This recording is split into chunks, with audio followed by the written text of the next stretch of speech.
Bonsoir à toutes, bonsoir à tous. Merci d'être là pour cette soirée consacrée à la vaccination, je devrais dire aux vaccinations au pluriel. L'objectif de ce soir, c'est de toucher aussi le grand public qui aura accès à cette vidéo sur YouTube, soit en direct, soit en différé, notamment en allant sur la page Facebook de la CPTS du Grand Gaillacois. Donc, je remercie ceux et celles qui sont avec nous ce soir en connexion Zoom, qui pour la plupart sont des professionnels de santé ou des gens qui ont œuvré ces derniers mois pour la vaccination. Et bien sûr, je vous invite à participer, à intervenir pour donner aussi votre point de vue et votre expérience de professionnel, d'une part, et puis vos expériences aussi de patients pour discuter de ce sujet qui fait parfois débat. Et voilà, c'est tout à fait consciemment que nous relevons le défi en essayant d'être voilà dans l'objectivité, dans une position équilibrée qui tient compte voilà, de toute la réalité, de toute la vérité de ce que vivent les uns les autres et éventuellement des représentations que nous avons tous. Nous avons tous des représentations et c'est l'occasion d'échanger pour progresser ensemble. Donc cette soirée va commencer par un diaporama qui est un support de discussion et tout d'abord, remercier les deux médecins que j'ai souhaité inviter pour enrichir le débat. Tout d'abord, Isabelle Rayet, qui est médecin à l'hôpital d'Albi, qui est responsable du dispensaire de la passe, qui est orienté voilà, vers la prévention et qui s'occupe du centre de vaccination international au CH Albi. Et nous aurons aussi Marianne Lafont, je ne sais pas si elle nous a déjà rejoint parce qu'elle avait d'autres réunions, mais elle a dit qu'elle serait là surtout vers la fin de notre réunion pour parler de la vaccination Covid, qui bien entendu constitue l'actualité. Voilà, donc alors vous voyez sur ce côté de la diapo, un petit peu le sommaire de la soirée. Donc, comme c'est une soirée qui s'adresse à tout un chacun, on va rappeler les principes même de la vaccination, avec même une dimension voilà, de l'historique, d'où ça vient et où ça va. Ensuite, je vous parlerai du quotidien des vaccinations que nous faisons, notamment dans les cabinets de médecine générale, les vaccinations des enfants. Vous savez que ça représente un certain nombre de consultations et d'injections aux nourrissons et aux enfants.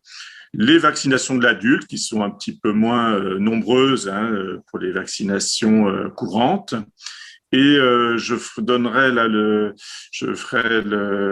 la transition pour donner la parole à Isabelle Rayet sur les vaccinations des voyageurs, voilà, qui est beaucoup plus son domaine et pour le coup, je ne saurais moins vous en parler. Je crois que c'est important que chaque professionnel, voilà, parle de ce qu'il a l'habitude de faire dans sa pratique.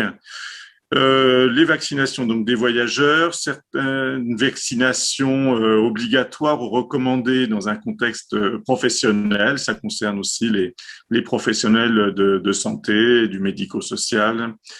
Et ensuite, bien sûr, voilà, ce qui est attendu par beaucoup, c'est discuter aussi des vaccins contre la Covid, voilà, qui sera aussi une partie importante de notre soirée. Donc, tout d'abord, les principes de la vaccination. Alors, je crois qu'il faut, pour bien expliquer de quoi on parle, repartir sur des choses fondamentales, à savoir le système immunitaire, hein, c'est-à-dire voilà, comment se fait la défense contre les infections. Alors, les infections, ça peut être un certain nombre de micro-organismes, virus, bactéries, champignons. Et si le système immunitaire n'est pas là, eh bien, on le voit hein, pour des gens qui ont des déficits immunitaires innés ou acquis. Si on ne fait rien, il peut y avoir voilà, une succession d'infections nombreuses et sévères qui peuvent mener d'ailleurs rapidement au décès de l'individu ou en tout cas voilà, beaucoup nuire à sa santé. Cette diapo mentionne aussi les cellules cancéreuses, que vous savez que les lymphocytes, notamment les NK, sont chargés voilà, de regarder s'il n'y a pas des cellules qui partent sur de mauvais rails dans l'organisme et de les éliminer. Voilà, et quand l'immunité est un petit peu plus faible pour telle ou telle raison, bah, malheureusement, ça leur laisse plus de champ pour se développer. Donc, le système immunitaire, il est important pour toutes ces raisons. Alors bien sûr, je ne vais pas détailler toutes ces cellules, ces leucocytes, hein, le globule blanc que vous voyez sur ce schéma avec des voilà des couleurs attrayantes, voilà pour les distinguer les uns des autres. Bien sûr, sans doute en microscopie c'est un petit peu plus compliqué. Voilà, les polynucléaires hein, ou granulocytes avec les neutrophiles qui sont les principaux, les éosinophiles qui souvent sont activés en cas de parasitose. Il y a les basophiles, il y a les mastocytes qui interviennent dans les allergies. Voilà, il y a ces lymphocytes purs naturels, natural killer, qui sont des cellules voilà, qui sont de l'immunité, on va dire, innée. Et on va parler tout à l'heure de l'immunité adaptative, c'est-à-dire comment on va créer des armes sur mesure pour combattre certaines menaces. Et ces armes sur mesure, ces protéines construites sur mesure, ce sont les anticorps qui, bien sûr, voilà, servent aussi à activer les différentes cellules, lymphocytes ou autres cellules du système immunitaire. Voilà, donc ça c'est important d'avoir ça en tête. Pourquoi on va travailler sur le système immunitaire pour l'aider à travailler encore mieux. Alors voilà, ce système immunitaire, il fait un apprentissage. Donc vous voyez là, il y a quelques exemples. Par exemple, la rougeole. Le système immunitaire va créer des anticorps qui vont reconnaître certains alors antigènes, voilà, hein, habituons-nous à ce vocabulaire, des antigènes de surface, souvent c'est à la surface des micro-organismes. Là, vous voyez, l'antigène, il est représenté triangulaire, et puis comme par hasard, voilà, l'extrémité de ces bras des immunoglobulines ou anticorps a la même conformation. C'est vraiment quelque chose comme ça de tridimensionnel qui se passe dans la réalité, et on va voir que ça a une importance pour cette histoire de vaccination. Donc voilà, il y en a pour la rougeole, la grippe, tel ou tel rhume, tel ou tel virus. Mais parfois, il y a un nouvel agent pathogène. Et c'est la situation où nous sommes actuellement avec ce SARS-CoV-2 qui n'était pas connu par nos systèmes immunitaires. Et donc, il n'y a pas d'anticorps préexistant si on ne l'a pas déjà rencontré. Et voilà, comment faire pour créer ces anticorps? Donc, la vaccination, c'est justement susciter une réponse immunitaire, alors à la fois des anticorps, mais aussi cellulaires, avec d'autres cellules du système immunitaire qu'on a aperçues tout à l'heure. Donc, on fait un premier contact avec un antigène, je préciserai lequel tout à l'heure, qui crée une première réponse qui est bon, pas forcément très importante parce que peut-être que voilà, alors sans faire de finalisme, hein, voilà, le corps se dit que c'était peut-être un accident de parcours mais crée quand même voilà des lymphocytes sécréteurs d'anticorps, donc qui deviennent des plasmocytes qui produisent ces anticorps, et puis aussi des lymphocytes B mémoire qui vont rester là un petit peu en sommeil dans l'attente de rencontrer à nouveau cet antigène. Donc voilà, d'où l'importance dans la plupart des vaccinations des rappels. Hein, et donc là, on voit que la réponse secondaire est encore plus vive et qu'on va créer encore plus de lymphocytes sécréteurs et de lymphocytes mémoire. Alors, quel antigène? Parfois, les gens imaginent que l'on injecte le virus lui-même, voilà, que du coup on serait contagieux, etc. Bon, c'est pas tout à fait ça. On a besoin que d'un antigène, par exemple de la surface, hein, c'est plus pratique, de cet organisme. Et donc, alors, il est produit de différentes façons qu'on va réviser, hein, voilà, mais c'est quelque chose qui est inactif, qui est en tout cas affaibli et qui donc va permettre de susciter ces anticorps sans rendre la personne atteinte de cette maladie. Alors, les antigènes utilisés, c'est soit voilà, des fractions de l'organisme, soit on prend le micro-organisme, mais il est affaibli. Alors, on va le redétailler après. Là, vous voyez sur ce schéma, les choses sont un petit peu plus détaillées. Montre aussi les délais, hein, les délais pour avoir une réponse. Vous voyez que la réponse, il faut quelques jours, hein, pour que ce système immunitaire adaptatif se mette en marche. Et puis, souvent, c'est qu'au bout de 10-15 jours qu'il y a voilà, des quantités d'anticorps suffisantes. Alors, la deuxième injection suscite une réaction à la fois plus forte et plus rapide. Et là aussi, des lymphocytes mémoire qui vont créer une immunité, une protection durable.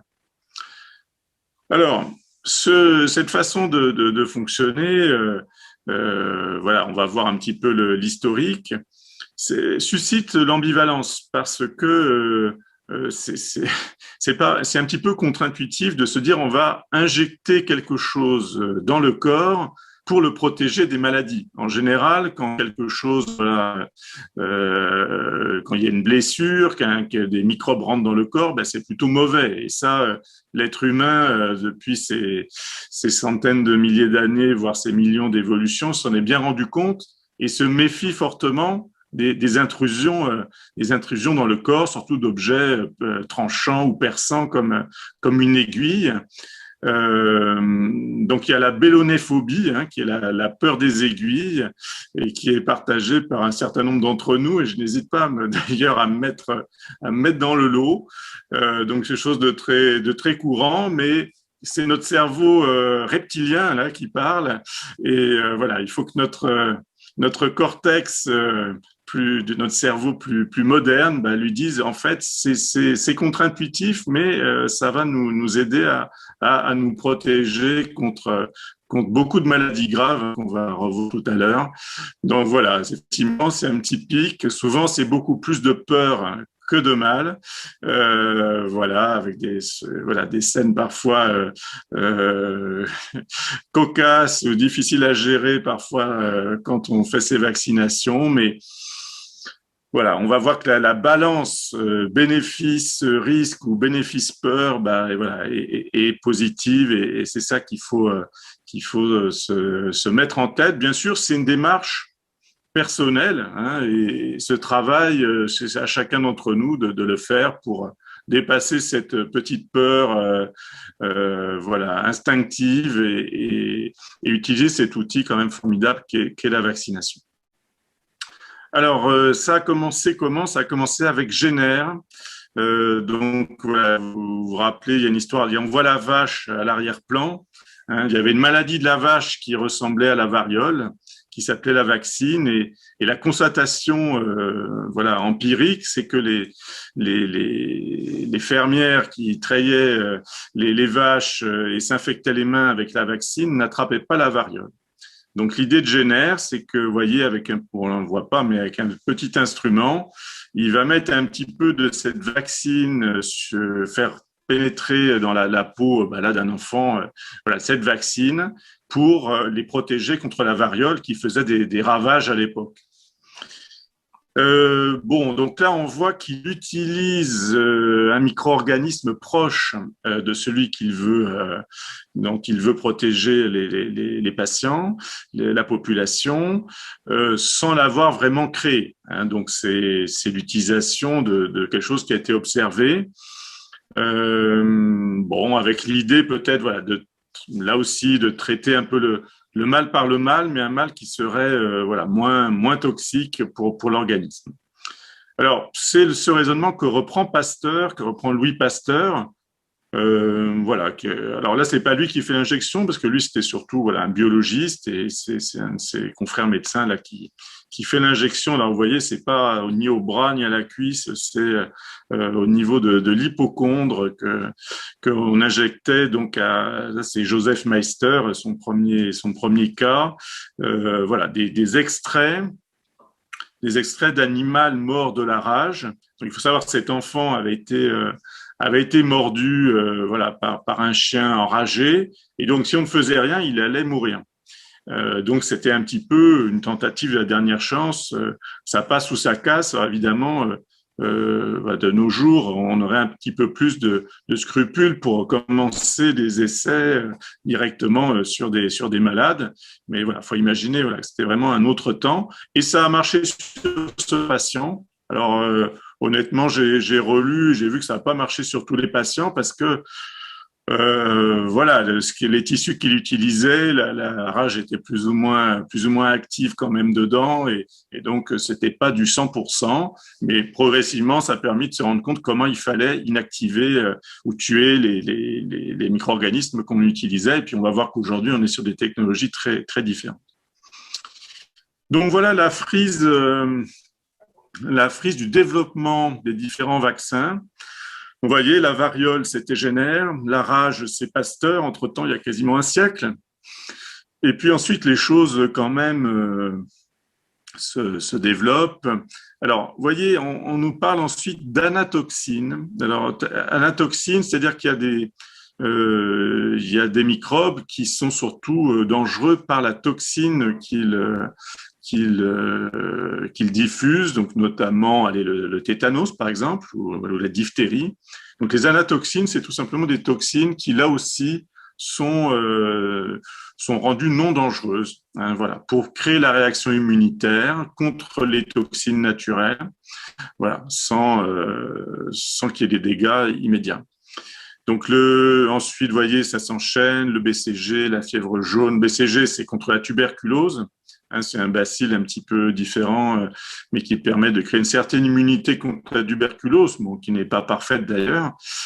Des vaccins contre la grippe dès 1945. Hein, souvenons-nous que bon, le XXe siècle a été marqué par des épidémies de grippe très importantes, avec des millions de morts, notamment en 1918. Les oreillons, la rubéole. Donc là, on est sur des vaccins vivants atténués. Hein, c'est pour ça, voilà, on parlera tout à l'heure des précautions avec certains de ces vaccins. Ensuite, les pneumocoques, hémophilus, on va retrouver tous ces microbes tout à l'heure. Certains qui sont plutôt pour les voyages, encéphalite japonaise, les méningocoques. Plus récemment, un vaccin contre le zona, hein, recommandé pour les personnes âgées. Et puis le papillomavirus aussi, dont on parlera avec Isabelle tout à l'heure. Voilà, donc les différents types de vaccins.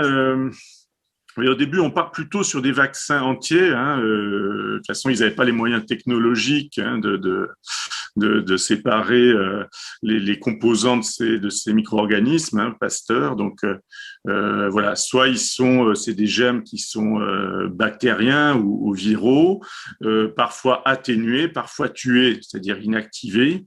Donc, vous voyez, pour la rage, on est arrivé quand même à des vaccins inactivés. Parfois, c'est des vaccins atténués qui sont encore d'actualité, hein, la rougeole, les oreillons, la rubéole, la fièvre jaune. La coqueluche, alors attention parce que la coqueluche, il y a plusieurs types de vaccins. Maintenant, on est plutôt sur des vaccins acellulaires, hein, comme tout à fait en bas du tableau.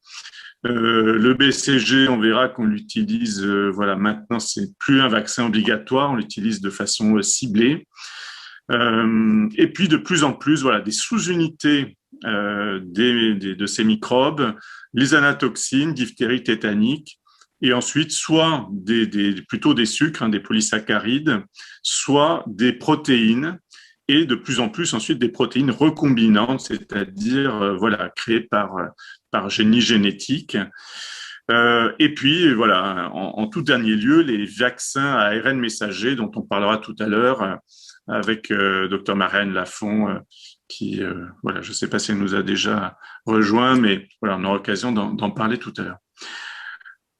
Alors, je crois qu'on peut quand même regarder ces résultats assez impressionnants sur l'efficacité de la vaccination et l'utilité pour la santé humaine. Parce qu'on dit souvent, oui, bon, l'espérance de vie a augmenté surtout avec l'alimentation, l'hygiène, bon, sans doute, mais voilà, les vaccins n'y sont pas pour rien, loin de là.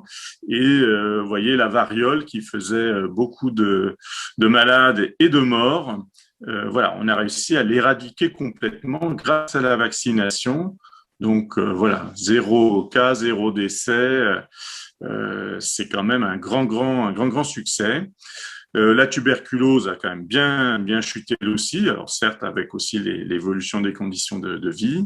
La diphtérie qui a quand même disparu de nos contrées. Le tétanos, malheureusement, il reste quelques décès par an, mais voilà, d'où l'importance d'insister sur la couverture vaccinale et les rappels aux âges les plus avancés, hein, surtout quand on jardine encore, même à un âge gériatrique. Euh, donc voilà, hein, vous voyez qu'il y a quand même des diminutions. La polio, hein, la polio qui au XXe siècle faisait encore des ravages avec des séquelles, hein, ensuite à l'âge adulte. La rougeole qui a bien diminué, mais alors le Tarn à un moment on n'était pas très bien placé. Il y a eu quelques épidémies de rougeole là dans les années 90-2000.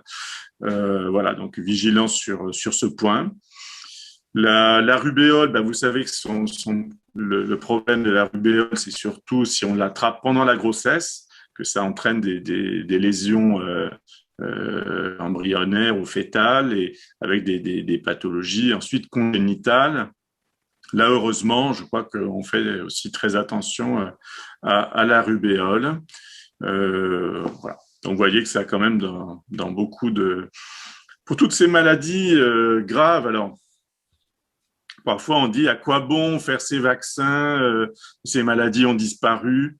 Bon, on voit que quand on baisse la garde, notamment sur la rougeole, hein, il y a eu des périodes où la vaccination a chuté sur la rougeole, ben, les épidémies qui reviennent. Voilà. Et la rougeole, parfois, c'est juste une forte fièvre, mais qui secoue. Enfin, j'ai vu il y a quelque temps un enfant qui avait la rougeole, il n'était pas très à l'aise, hein, quand même. Et voilà, il y a quand même des formes graves qui peuvent préoccuper. Donc les vaccins de l'enfant, bah voilà, l'idée c'est d'augmenter précocement, fortement, solidement les capacités d'autodéfense. Hein, voilà, c'est pas, on fait pas appel à une arme extérieure, on aide une arme intérieure à se mettre en place, à être prévenu. Voilà, un système immunitaire averti en vaut deux et peut-être même plus que deux, parce que voilà, il peut réagir rapidement, sans laisser le temps à ces maladies de se développer, avec toutes les conséquences que ça peut avoir. Voilà, en 2021, voilà à quoi ressemble le calendrier vaccinal. Donc, le BCG n'est plus indiqué pour tout le monde. D'ailleurs, il n'est plus exigé non plus dans un certain nombre de professions qui auparavant l'exigeaient. On entame les vaccinations plutôt au deuxième mois, hein, avec deux injections, une dans chaque cuisse face antéro-externe, donc du nourrisson. D'un côté, on a un hexavalent,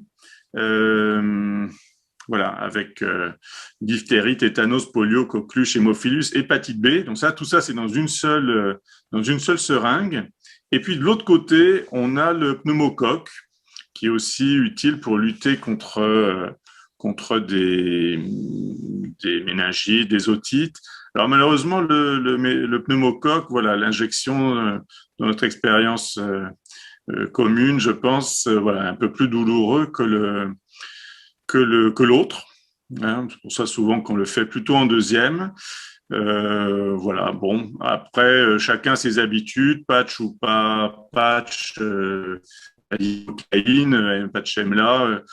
Bon, sachant que ça anesthésie un petit peu la peau, mais par contre, le produit, quand c'est le produit qui fait mal, le patch là sur la surface de la peau ne fait pas grand-chose.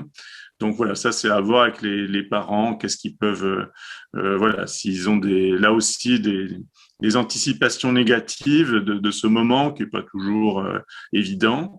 On peut utiliser aussi de l'eau sucrée. Euh, qui a, voilà, des études ont prouvé que ça avait un rôle antalgique tout à fait utile. Alors, bah, évidemment pas à 100%, mais que ça pouvait, voilà, rassurer le bébé, le mettre dans un état de confort plus grand en produisant des endorphines. Alors, soit, voilà, quelque chose d'un peu du G30, choses comme ça, ou alors ça existe sous forme toute prête, notamment Pacidol avec une tétine creuse où on peut mettre le produit. Voilà, donc pour les deux premières vaccinations à 2 mois, à 4 mois. Alors récemment, s'y rajouté à 5 mois, bon, c'est un peu dommage parce que on a envie aussi à des moments de voir les enfants sans qu'à chaque fois il y ait la peur de la piqûre. Mais bon, voilà, on nous a rajouté le méningo C à 5 mois, alors qu'avant il était que à 12 mois. Bon, voilà, probablement des raisons épidémiologiques ont poussé à anticiper cette vaccination. Ensuite, à 11 mois, bah, rebelote avec l'hexavalent et le pneumocoque qui ensuite voilà, ne seront ressuscités par des rappels qu'à 6 ans et à 12 ans environ, et ensuite carrément à 25 ans, et on verra ensuite à l'âge adulte.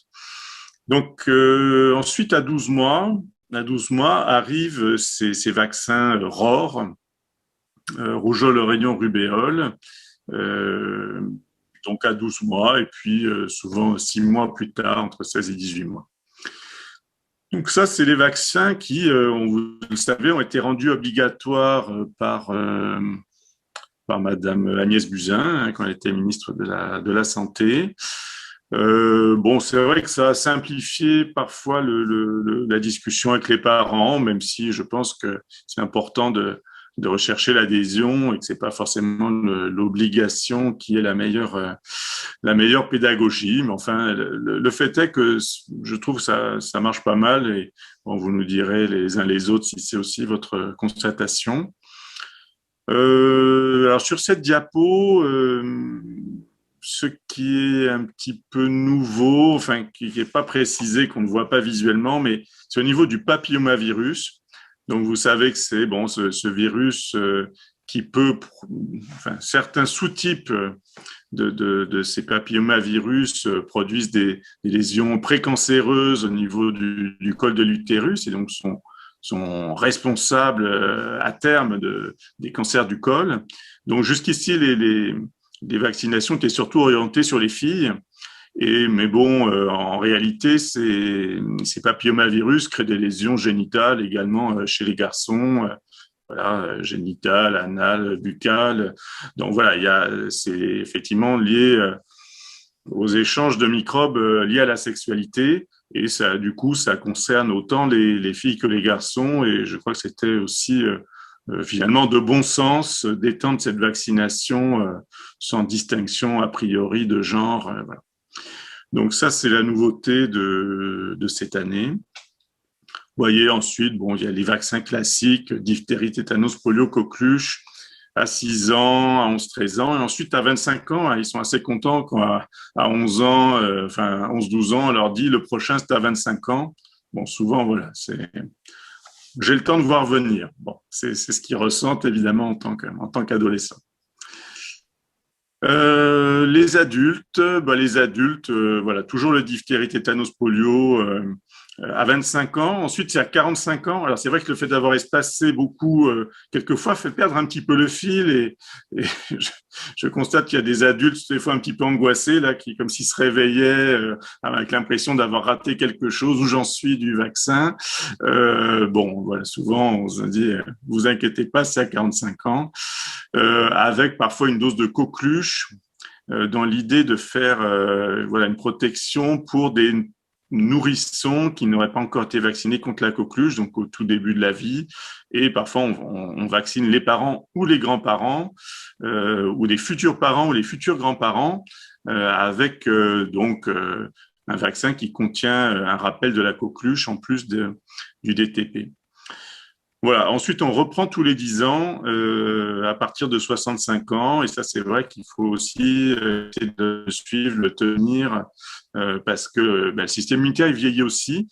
Et parfois, voilà, il garde un peu moins d'anticorps, notamment contre le tétanos. C'est vrai que c'est plus lui qui nous inquiète que la diphtérie, la polio dans la réalité. Mais voilà, c'est surtout le tétanos qui, voilà, ce serait dommage d'avoir des gens malades et en réanimation pour une maladie qui ensuite, on le sait bien, et il n'y a pas de traitement curatif. Hein, donc ça peut être très péjoratif.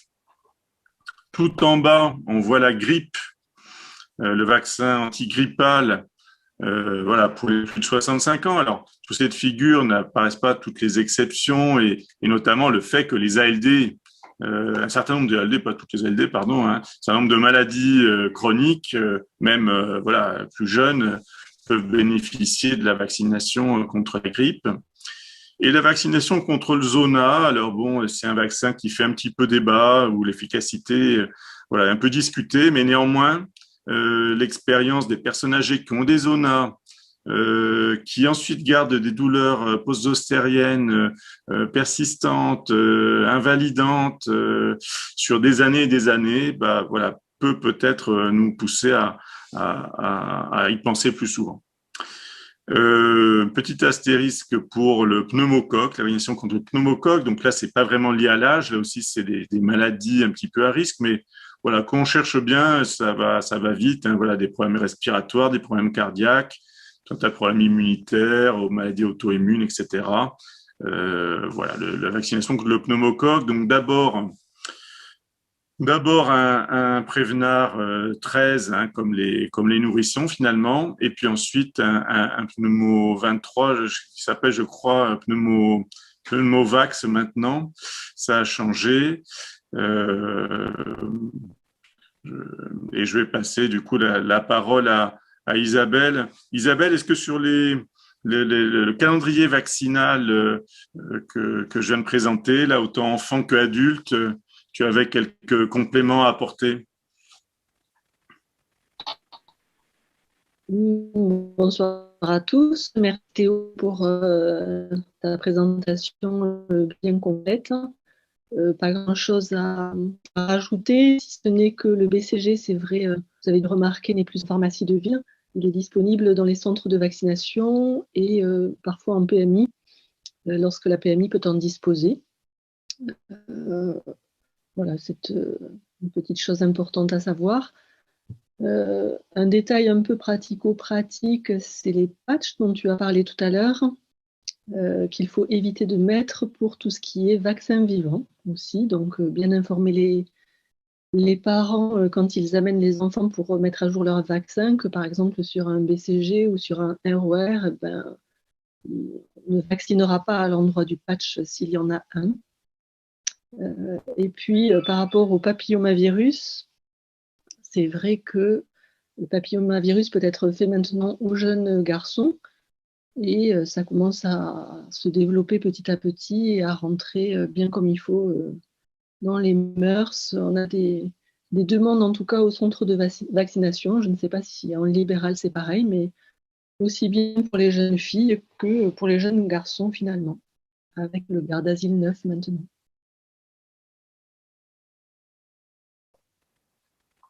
Merci beaucoup, Isabelle. Oui, est-ce qu'il y a des questions, des remarques sur ces vaccinations courantes, Bernard? Des remarques, c'est qu'en ce moment, quand même, on s'est aperçu que depuis quelque temps, il y a une grosse baisse des demandes de vaccins.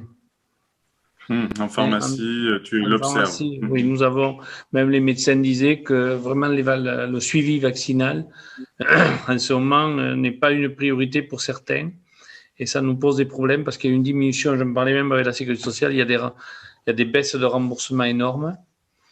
Donc voilà. Et pour parler du papillomavirus, on essaie de mener une action aussi pour garçons et filles, mais c'est difficile à faire entendre par certains. Je ne sais pas ce qu'en pense Isabelle, c'est encore difficile à faire accepter. Et pourtant, je crois que c'est important, il me semble que c'est important. Et alors, ce que j'avais proposé qu'on essaie de faire pendant les 15 minutes d'attente dans les centres de vaccination, peut-être maintenant qu'on va arriver vers des âges où les parents auront des enfants assez jeunes, de faire passer des messages aux parents qui viendront se faire vacciner contre la Covid sur cette vaccination-là. Je ne sais pas ce que vous en pensez. Effectivement, bon, nous profitons là de cette actualité vaccinale pour parler de toutes les vaccinations. Bon, là, c'est la semaine européenne de la vaccination, donc c'est aussi la raison de notre communication de ce soir. Ça fait partie aussi voilà, des missions des CPTS de parler de santé publique à la population. Nous avons fait beaucoup de réunions depuis 1 an et demi avec les professionnels de santé. Donc aujourd'hui, voilà, nous essayons de porter des messages auprès de la population. Alors, je crois qu'il y a un petit biais quand même actuellement parce que je sais qu'on incite parfois les patients à différer certaines vaccinations quand ils vont faire justement la vaccination contre la Covid.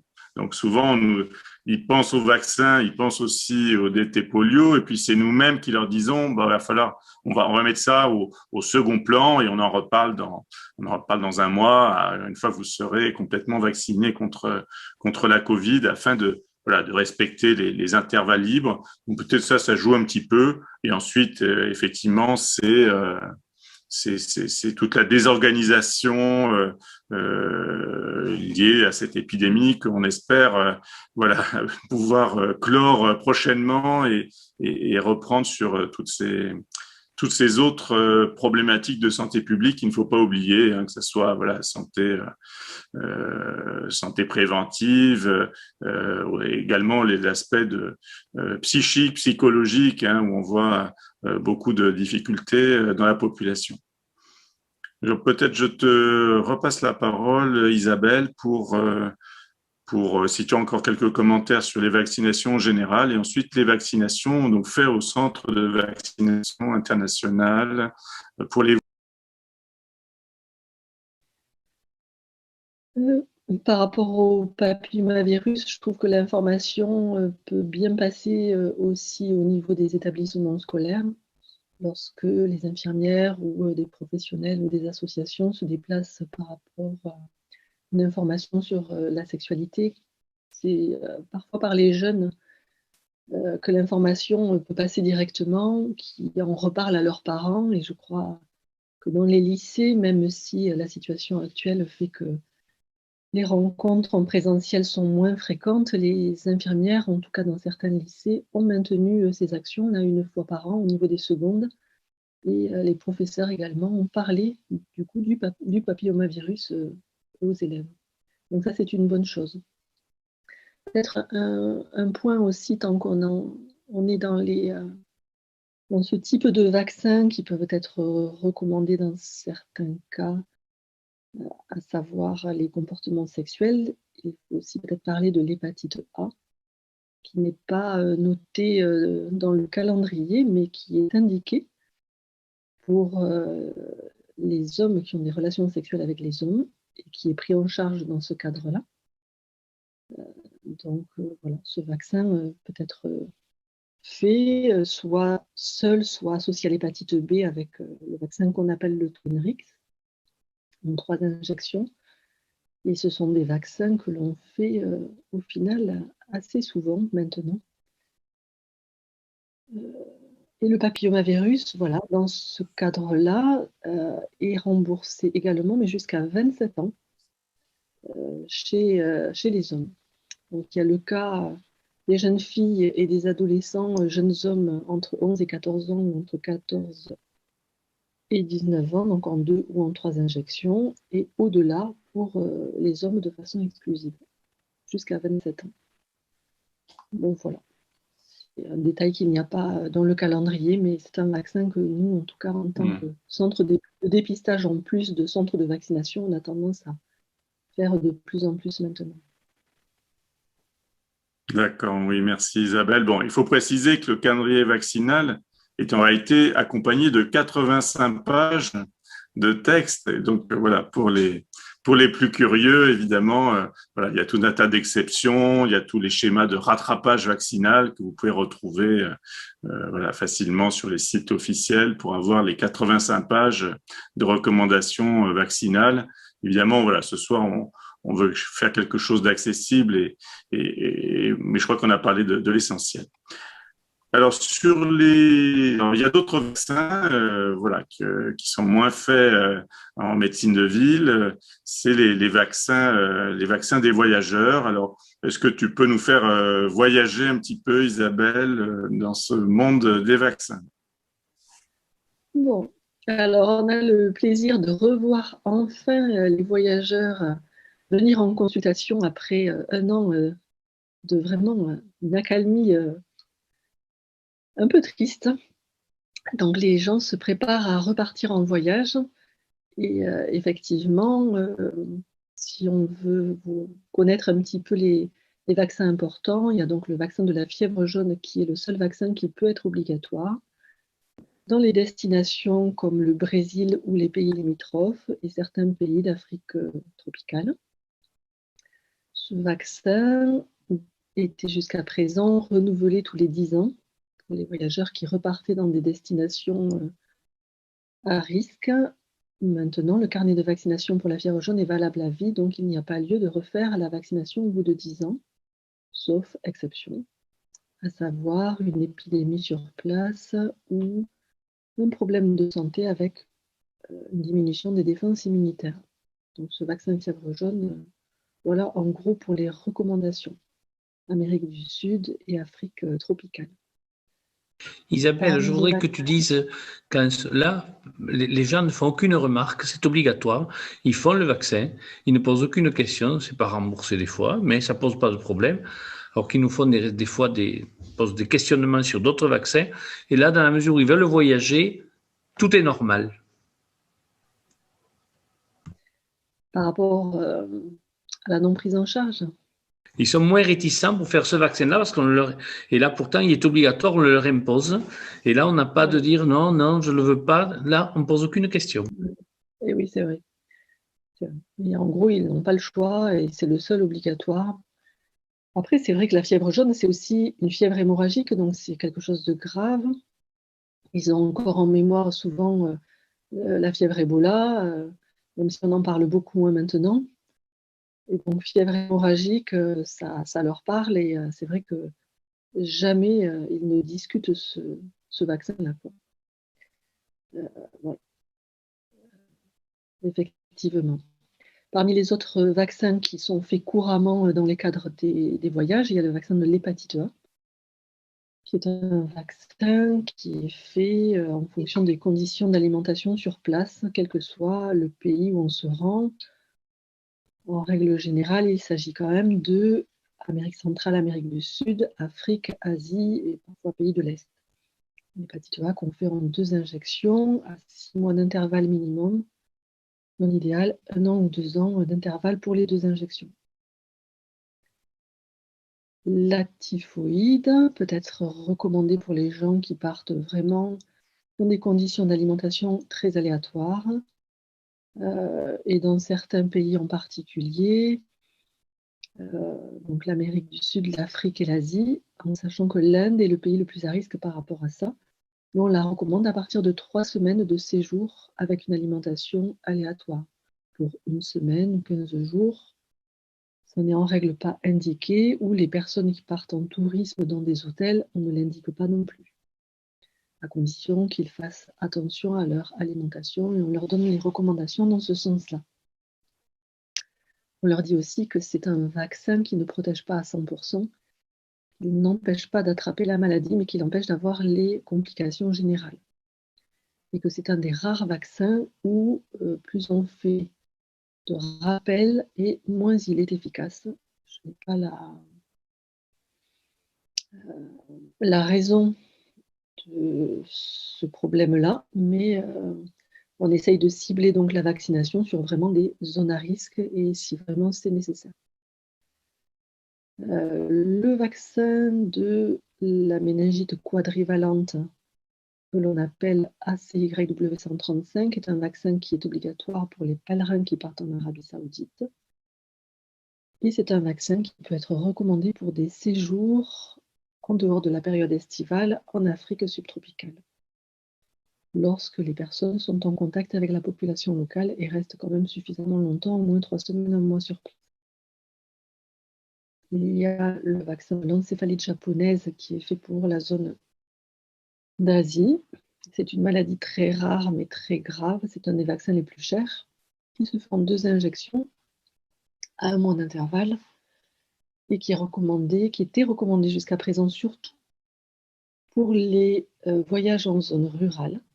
Mais il y a eu des cas d'encéphalite japonaise maintenant détectés en ville. Donc on a tendance à recommander ce vaccin pour les personnes qui partent en Asie en règle générale, zone rurale ou en ville, mais sur une longue durée, minimum 1 ou 2 mois. Donc souvent, ça peut être les étudiants qui partent par exemple en stage, les gens qui partent en expatriation ou les gens qui partent vraiment barouder très longtemps sur place.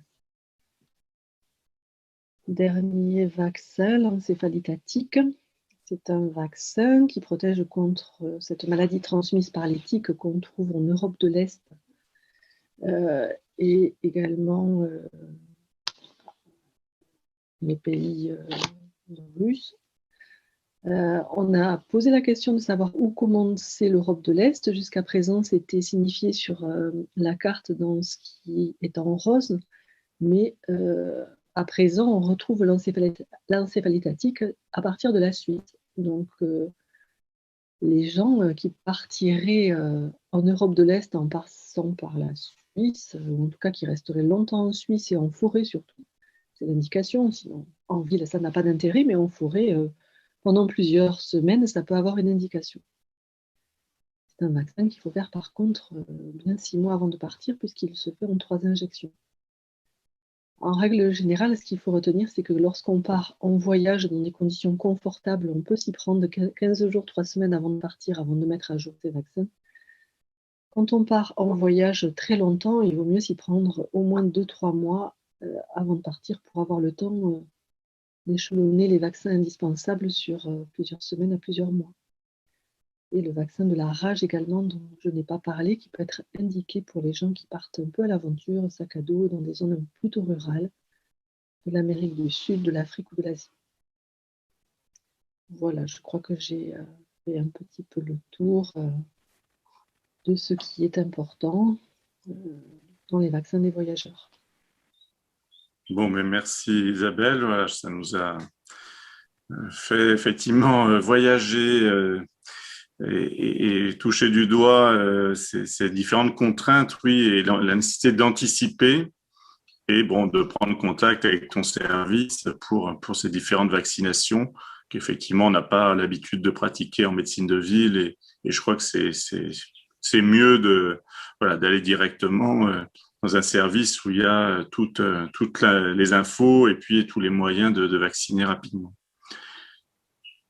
Alors oui, j'ai une petite diapo sur les vaccinations des professionnels qui voilà, il y a des obligations vaccinales plus ou moins développées. Je ne vais pas détailler, ça n'aurait pas beaucoup d'importance, mais souvent on a sur l'hépatite B des professionnels de santé, même les ambulanciers, voilà, qui sont tenus de prouver qu'ils sont immunisés ou qu'ils ont fait la vaccination contre l'hépatite B. Et puis, quelquefois, ça ne prend pas. Il y a des gens qui ne sont pas tellement réactifs au vaccin et on a du mal à dépasser le taux d'anticorps. Mais je crois qu'après 6 tentatives, voilà, on considère qu'ils ont fait leur maximum et qu'il y a, du coup, voilà, ils peuvent quand même exercer leur métier.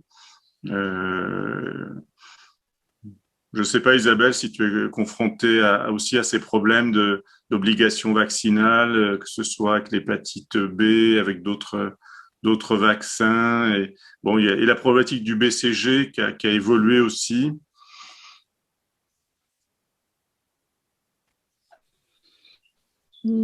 Par rapport aux professionnels, nous, on a surtout des professionnels qui viennent faire l'hépatite B, parfois vérifier leur sérologie et faire un rappel si effectivement ils n'ont pas suffisamment d'anticorps. Donc, pour l'hépatite B, c'est vrai qu'on peut aller jusqu'à 6 injections si au niveau de la sérologie, on observe qu'il n'y a pas suffisamment d'anticorps en faisant cette sérologie minimum 1 mois après la dernière injection d'hépatite B. D'accord. On a rarement d'autres professionnels qui viennent. Et tout ce qui est test à la tuberculine par rapport au BCG tend à diminuer. Pour les professionnels, oui. Maintenant, on fait essentiellement nos tests à la tuberculine pour les cas contacts dans le cas des enquêtes tuberculeuses, plus que pour des professionnels. Ou alors, s'il y a contact avec un patient tuberculeux qui n'a pas été diagnostiqué tout de suite, mais c'est toujours le cadre d'une enquête, à ce moment-là, en milieu professionnel soignant. D'accord. Bon, mais très bien. Donc, on va passer sur cette diapo et puis commencer à parler des vaccins contre la Covid. J'ai vu que Marianne Lafont nous avait rejoint. Peut-être juste. Alors, Ça marche. oui, voilà, bonsoir. Merci d'être là. Bon, ce que je propose, voilà, je vais montrer quelques diapos que j'avais préparés et puis j'imagine qu'il y aura des questions. Il y a toujours des questions sur ce sujet. Bon, alors l'épidémie de Covid-19, je crois que c'est quand même important de rappeler son importance, hein, surtout pour voilà, ceux qui n'ont pas le nez rivé sur les compteurs et qui nous suivent sur YouTube et qui voient en ce moment la vidéo ou qui la reverront plus tard. Donc voilà, quand même plus de 100 000 morts en France. Dans le monde, plus de 3 millions de décès. Voilà, 158 millions de malades dans le monde. Donc c'est voilà vraiment la définition quand même de la pandémie. Avec voilà, des conséquences en termes d'hospitalisation, en termes de décès, et bien sûr tout un tas d'autres conséquences psychologiques, économiques et sociales qu'on ne peut pas négliger non plus. Donc, c'est là qu'intervient la vaccination, surtout qu'il n'y a pas tellement de traitement curatif qui aurait fait ses preuves. Donc, voilà les 4 vaccins actuellement sur le marché. Alors, probablement, il y en aura d'autres, mais je crois que c'est plus raisonnable de parler de ce qui est connu et ce qui existe.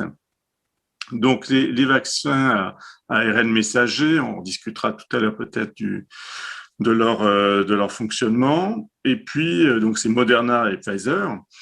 Et puis, des vaccins plus classiques, quoique. Hein, on a vu tout à l'heure toute l'histoire de la vaccination, donc on est loin quand même des vaccins vivants. Hein. Donc, l'AstraZeneca, le Janssen, qui est la même chose que Johnson et Johnson. La particularité des vaccins ARN messagers, c'est leur fragilité qui, quoique, est en train d'être un petit peu, je crois, relativisée actuellement, et c'est tant mieux, ça permet de les utiliser de façon plus souple, avec une efficacité voilà, très, très importante dès les essais cliniques. Mais on voit que c'est un peu pareil pour tous les vaccins et que ceux qui étaient un peu en retard dans les essais cliniques le rattrapent dans la vie réelle.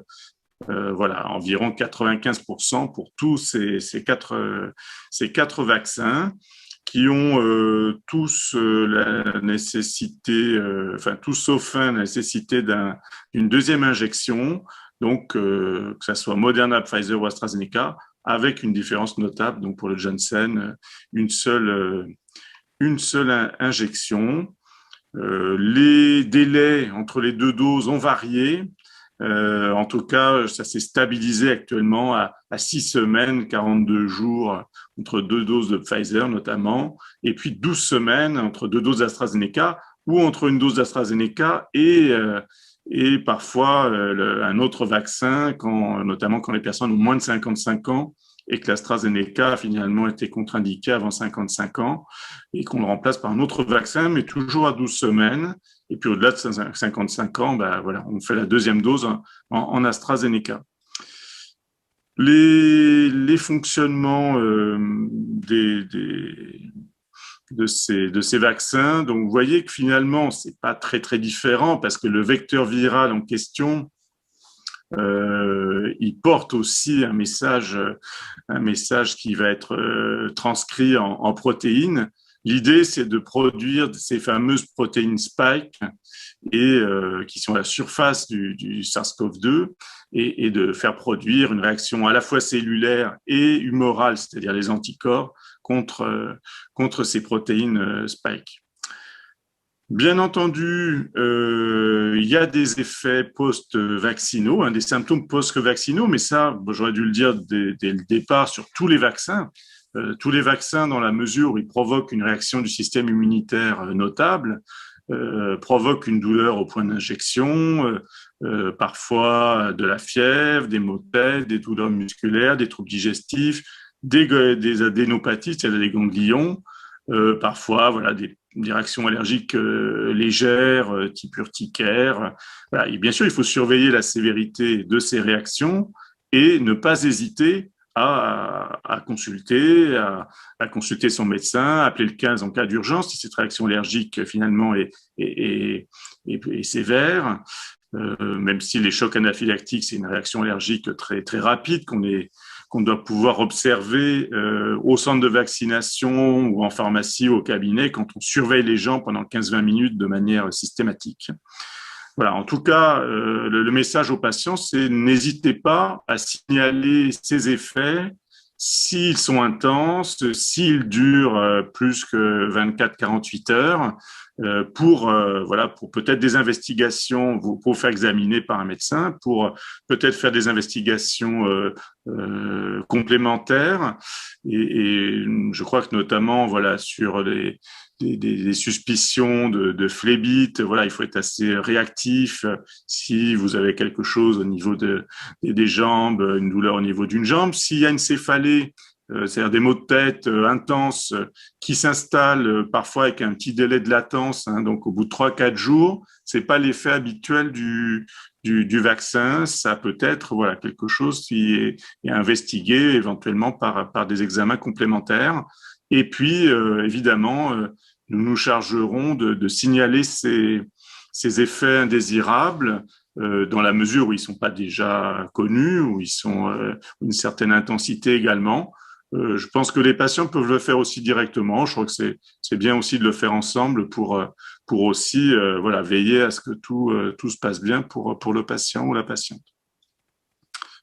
Bon, alors donc je viens de parler de ces effets un petit peu parfois pénibles. Alors, notre expérience de la vaccination anti-Covid, là, les uns les autres qui y participons, elle remonte au mois de janvier. Et nous avons vacciné des milliers de personnes, d'abord des personnes âgées dans les EHPAD, des personnes fragiles dans les EHPAD, dans les hôpitaux et aussi à domicile, des personnes âgées qui sont venues dans les centres de vaccination et toutes les personnes qui ont été vaccinées dans les cabinets, dans les pharmacies.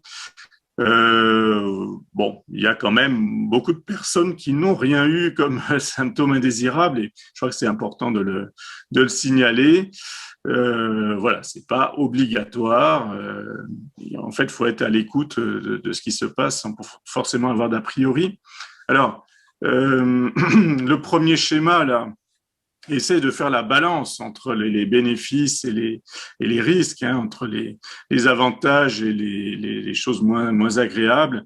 Et on voit que les pourcentages quand même sont très importants pour le bénéfice, hein, de la vaccination en termes d'hospitalisation, notamment en réanimation évitée.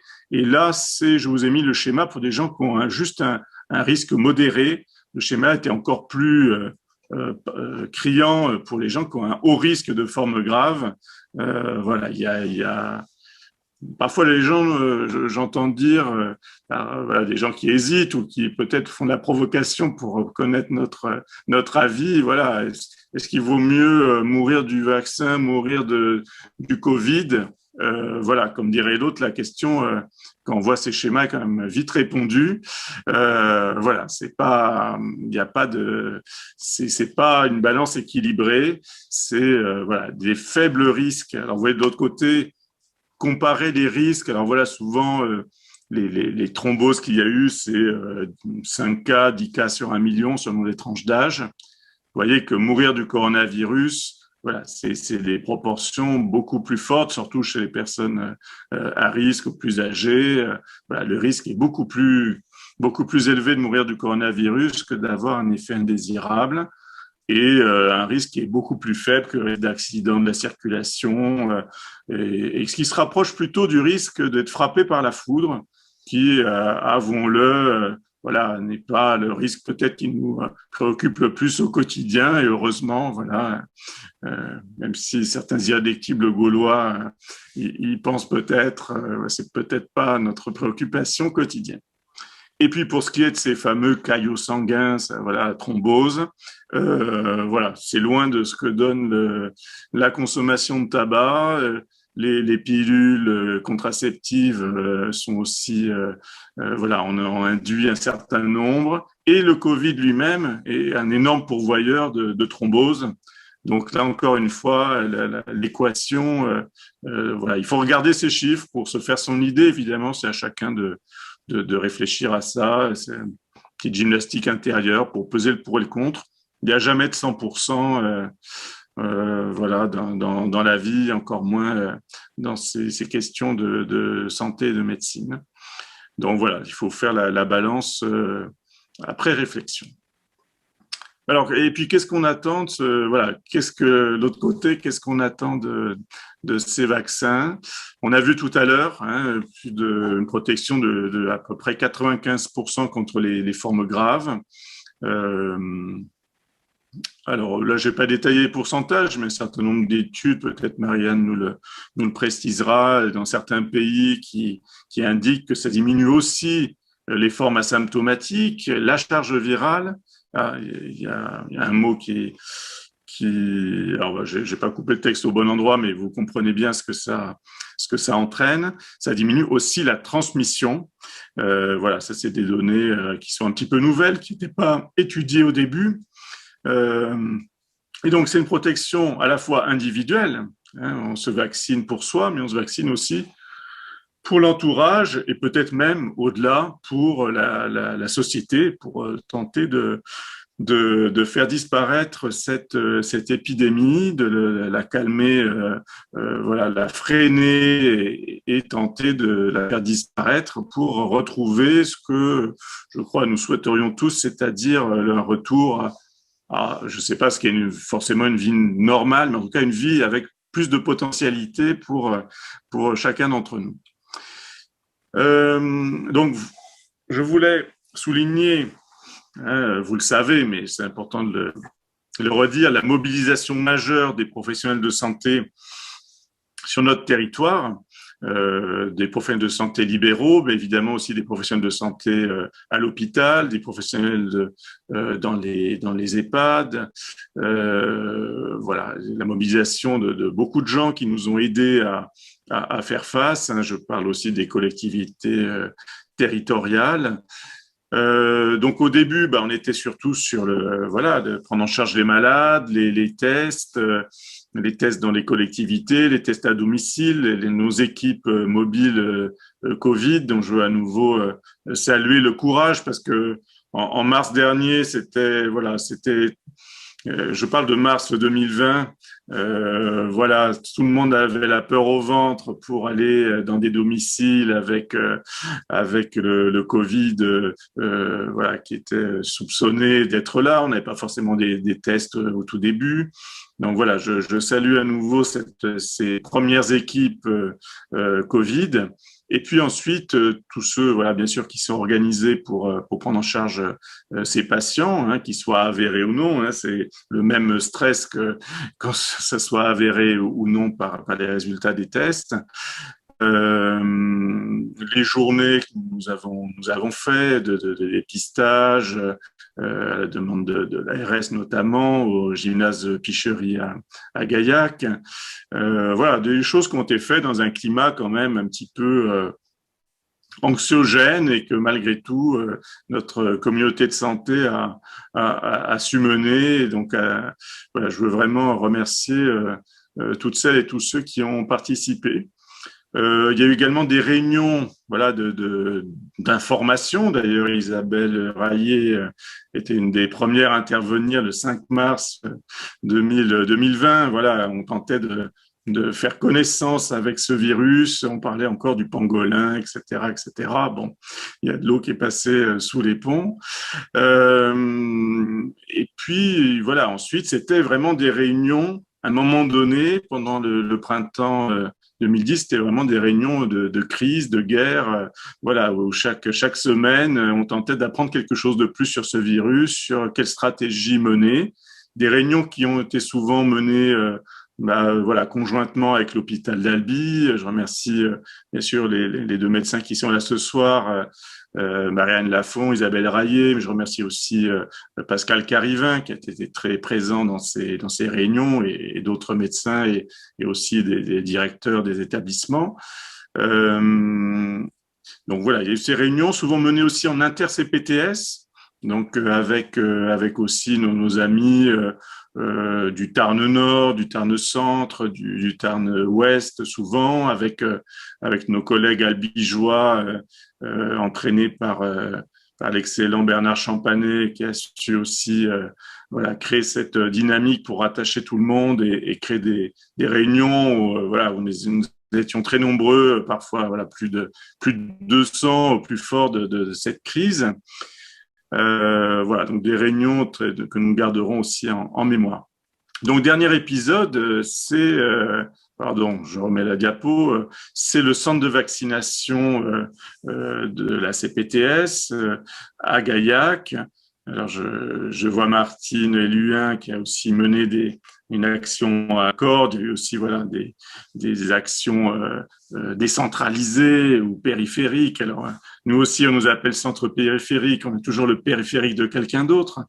Voilà. En tout cas, le centre de Gaillac, c'est un centre à taille humaine.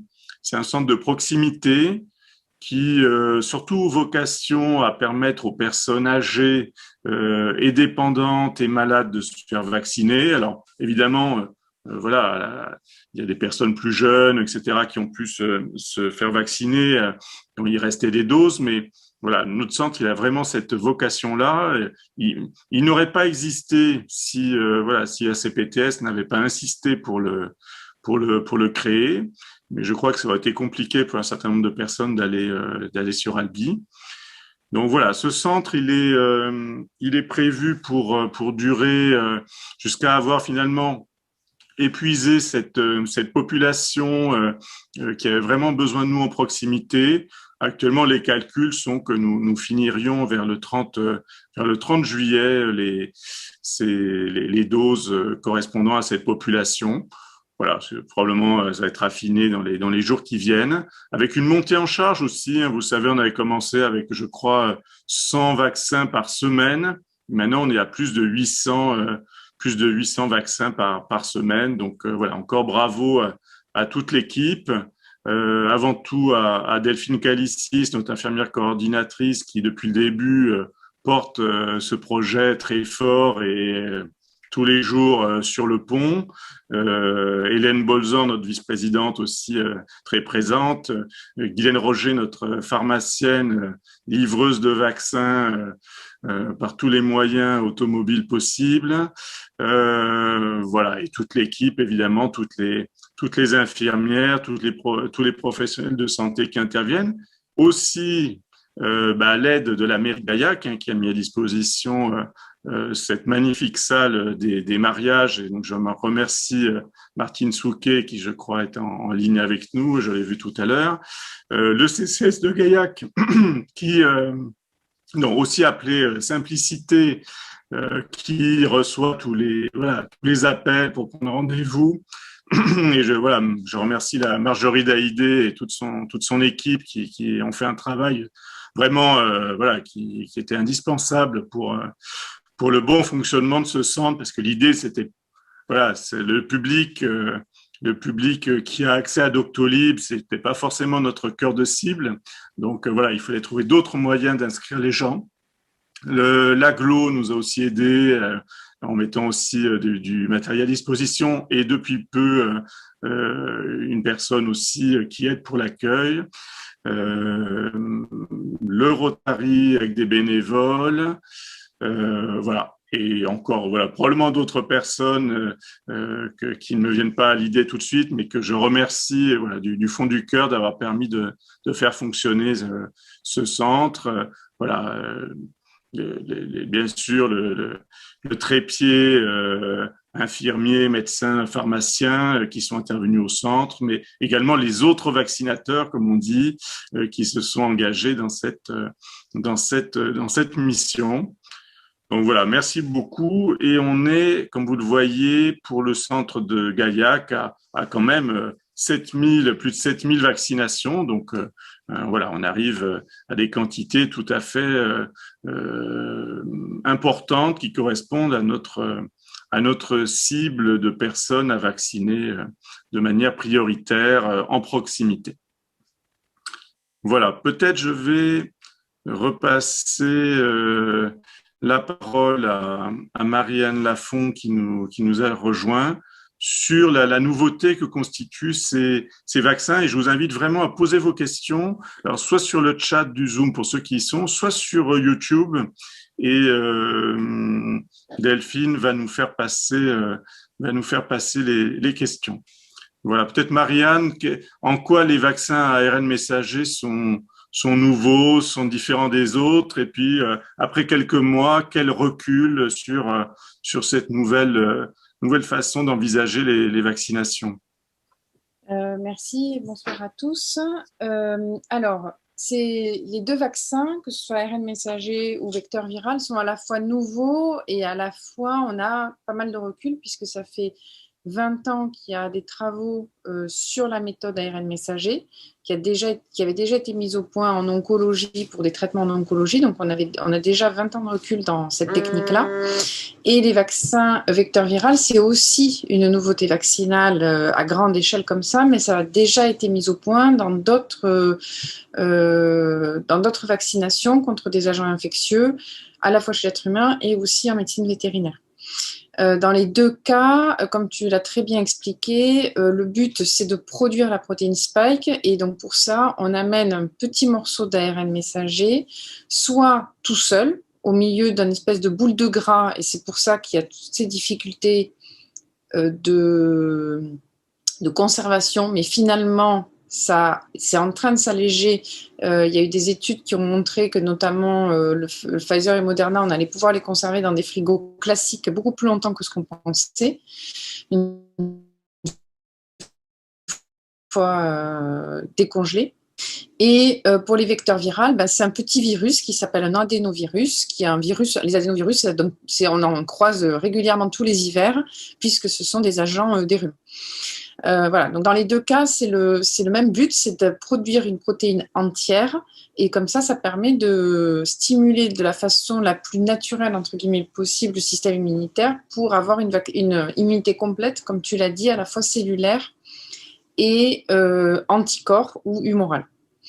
Dans les deux cas, on a des taux de protection vaccinale qui sont inédits, puisque, donc, tu l'as dit, on est à 95% de protection contre les formes graves, Et ça, c'est inédit. Il y a à peu près la rougeole, le vaccin anti-rougeole qui se rapproche de ces taux de protection.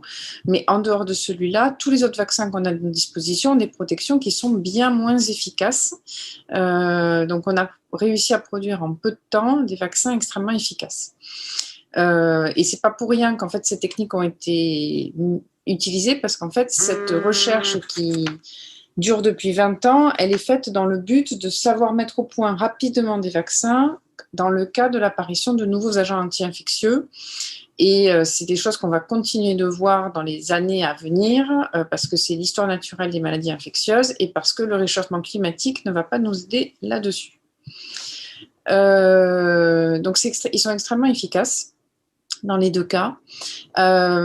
Après, c'est comme tout en médecine et en sciences humaines et du vivant, on n'a jamais 100% d'efficacité.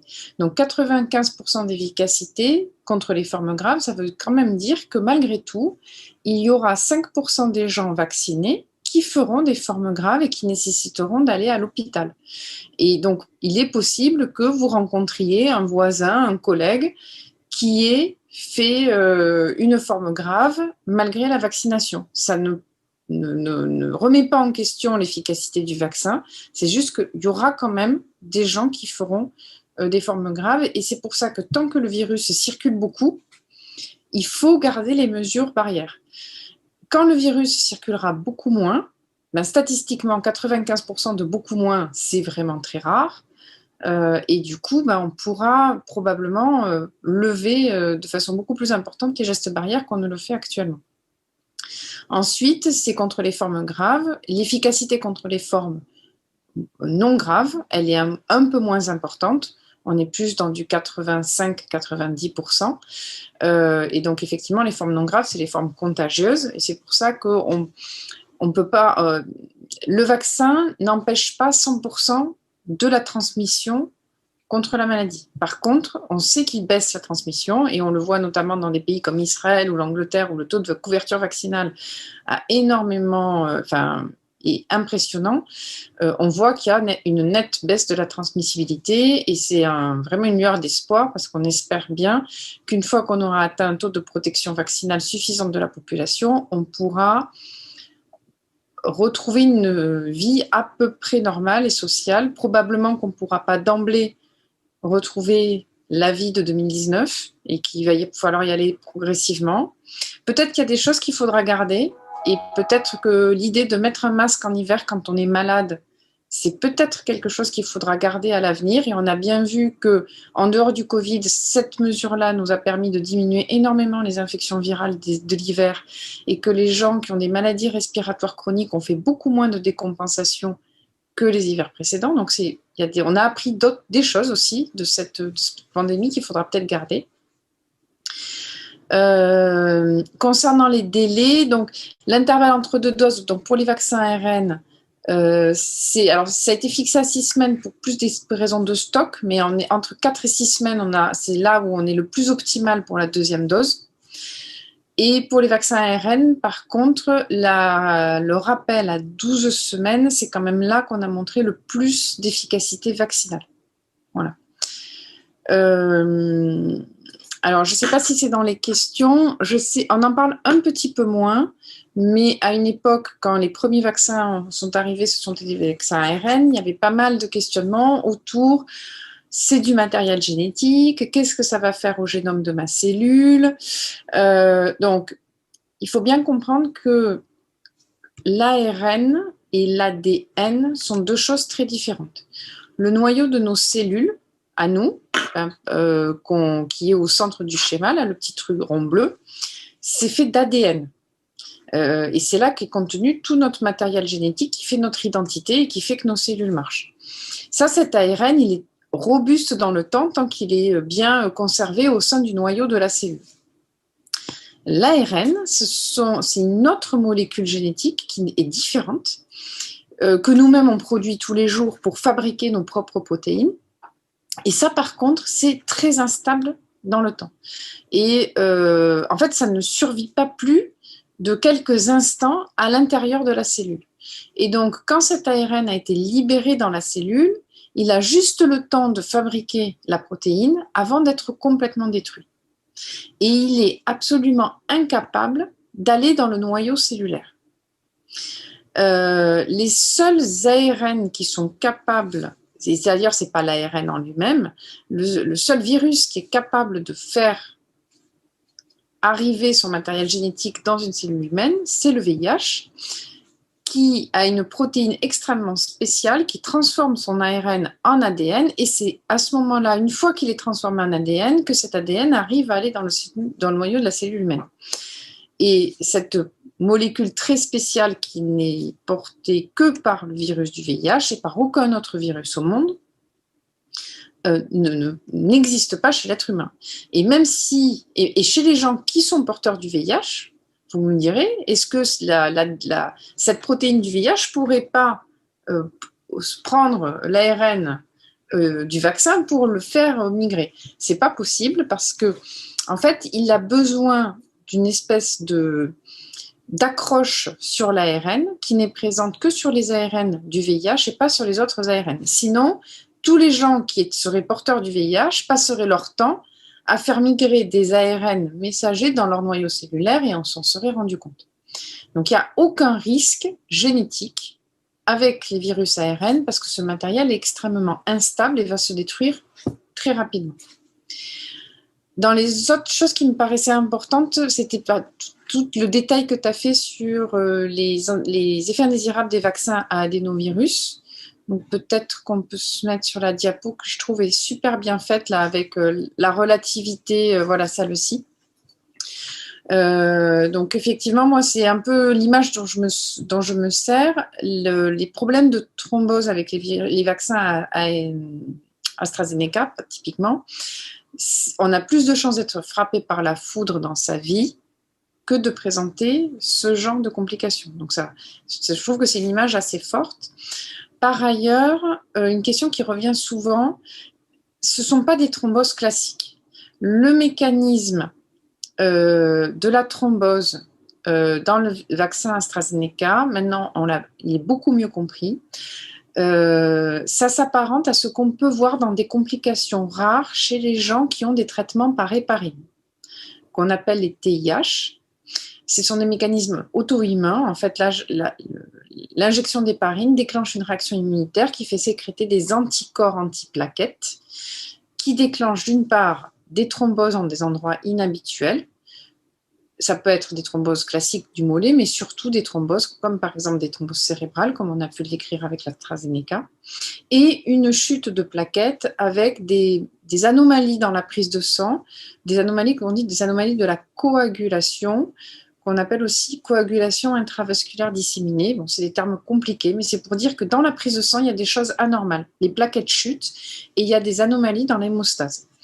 Et c'est pas les gens qui auront, par exemple, à qui on a dit vous avez un risque thrombotique parce qu'ils ont, par exemple, une mutation du facteur 5, un antithrombine 3, ce sont des anomalies qui font que des gens font plus facilement des thromboses que d'autres. Ces gens-là, ils ne sont pas du tout plus à risque de faire des thromboses avec le vaccin AstraZeneca. C'est pas du tout le même mécanisme. C'est vraiment la même chose que dans les traitements à l'héparine, et d'ailleurs le traitement est le même. C'est pour ça qu'en plus, maintenant qu'on connaît bien le mécanisme, c'est important quand on a des signes un petit peu atypiques comme ça, comme tu le disais, des maux de tête un peu bizarres après, qui persistent dans les 3 semaines après le vaccin, de consulter, parce que maintenant qu'on a compris le mécanisme, on sait aussi les prendre en charge. On fait une prise de sang pour regarder les plaquettes, pour regarder la coagulation, et on met en place les mêmes traitements que ce qu'on met en place dans les TIH. Toujours pareil, je suis sûre qu'il y a plein de gens qui font de temps en temps une piqûre d'héparine avant de prendre l'avion quand ils ont 12 heures d'avion, à l'époque où on prenait l'avion pour aller à l'autre bout de la planète. Et bien en fait, il faut imaginer que peut-être vous avez pris exactement le même risque qu'avec une injection d'AstraZeneca concernant ce risque de thrombose. Voilà, pour moi, c'est aussi une image qui permet de relativiser le risque qu'on prend. Voilà. Après, il y a des histoires de gens qui vont faire des phlébites dans les semaines ou les mois qui vont suivre une injection de vaccin, parce que la phlébite, et qui n'est pas du tout une phlébite liée à la vaccination, parce que la phlébite, c'est quand même une maladie qui est très fréquente et même en dehors de tout événement vaccinal. Et comme tu le disais, il y a un risque non négligeable chez les jeunes femmes qui prennent la pilule et a fortiori les jeunes femmes qui prennent la pilule et qui fument et qui prennent un risque bien plus important qu'avec la vaccination AstraZeneca. Donc ça me paraissait être les 2 petits points peut-être à préciser un peu. Mais sinon, après, je pense que l'essentiel est dit. Alors, je vais regarder s'il y a peut-être des questions dans le chat. Alors, des livraisons de vaccins AstraZeneca, peut-on injecter? Alors, concernant les switches vaccinaux, on n'a pas beaucoup d'informations de recul à l'heure actuelle. On a une idée scientifique qui est que dans toutes ces formulations vaccinales, ça va conduire à la production d'une protéine S. Pour l'instant, ces protéines S, elles sont toutes identiques puisqu'elles sont faites à partir de la même séquence génétique qui a été séquencée au tout début de l'épidémie. Et donc, on pense qu'effectivement, il doit y avoir quand même une certaine efficacité, même si on switch les vaccins. Malgré tout, pour l'instant, on n'a pas trop de preuves. Donc, c'est sur cette base-là qu'on a dit, même les gens de moins de 55 ans qui ont peu de risques de faire des formes sévères de la maladie, et donc le bénéfice-risque entre la forme sévère de la maladie et la vaccination, on a dit, ceux-là, on leur fera plus l'AstraZeneca, on leur fera la 2e injection avec le Pfizer. Elle a été faite sur cette réflexion-là, que dans les 2 cas, il y a une protection de protéine spike, et qu'a priori, on devrait avoir une efficacité identique. Mais on n'a pas encore les résultats dans les études qui nous permettent de dire, par exemple, est-ce que de switcher entre les 2, ça va nous garder les 95% d'efficacité? Est-ce que ça va faire moins? Est-ce que peut-être ça va faire même plus? Ça, on ne sait pas. Alors, le risque de rupture pour l'instant dans l'AstraZeneca, c'est assez théorique, parce que pour l'instant, il y a 2 millions de doses en France qui ne sont pas utilisées parce qu'il y a de la réticence à utiliser ce vaccin. Alors certes, après, les contrats à terme n'ont pas été renouvelés. Mais bon, voilà. Donc, du coup, effectivement, quand on a eu la première dose, moi, c'était mon cas, par exemple, première dose AstraZeneca, moins de 55 ans, 2e dose Pfizer ou Moderna, c'est possible.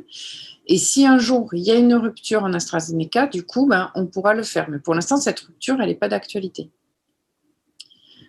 Vacciner Pfizer, la question de la durée de la protection. Alors, ces questions-là, on a des infos au compte-gouttes, puisque ça ne fait que depuis le maximum de recul qu'on a, ça remonte aux premières études Pfizer et Moderna. Donc, ce sont des gens qui ont reçu les toutes premières doses dans les études à l'automne 2020.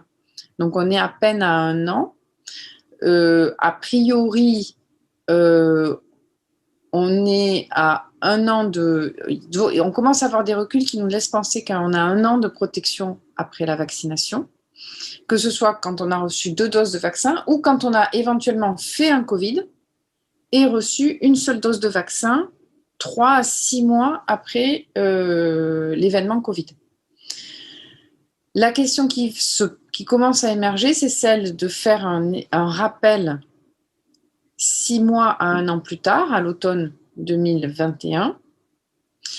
Pour l'instant, cette question, elle n'est pas tranchée. Parce que précisément, on n'a pas encore assez de recul. Il y a des études qui sont en train d'être faites précisément par les labos pour voir à 1 an de la vaccination, qu'est-ce qui reste comme anticorps, est-ce qu'il y a un bénéfice à faire un rappel. L'autre bénéfice du rappel, ça va être peut-être de couvrir d'éventuels variants qui pourraient peut-être émerger à l'automne. Pour l'instant, l'autre message important aussi, c'est de tous ces vaccins, le Pfizer, le Moderna, l'AstraZeneca et le Janssen, ils ont une excellente couverture vaccinale contre les principaux virus qui circulent en France, à savoir le virus initial et le virus anglais. Et on a 95% de nos contaminations actuellement en France qui sont qu'à ces virus-là. Donc on n'a pas de question à se poser sur l'efficacité actuelle du vaccin.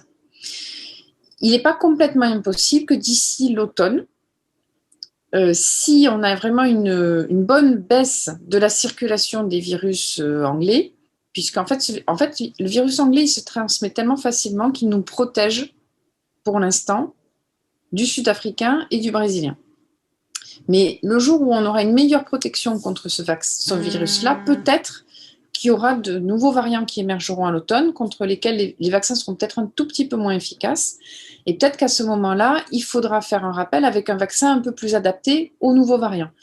Exactement comme on le fait dans la grippe, puisque chaque année, il y a un rappel vaccinal antigrippal, parce que le virus de la grippe, chaque année, il mute un petit peu. Donc, on va peut-être être dans ce schéma-là, et finalement, en fait, le rappel vaccinal, il sera davantage justifié par le côté il faut faire un rappel parce qu'il y a de nouveaux variants que par la baisse de l'immunité. Mais ça fera d'une pierre deux coups. Alors, il y a d'autres messages. Mixage. Ah donc, bon, ça, j'ai un peu répondu. Mixage entre Pfizer et AstraZeneca pour les moins de 55 ans. On n'a pas encore beaucoup de recul sur ça.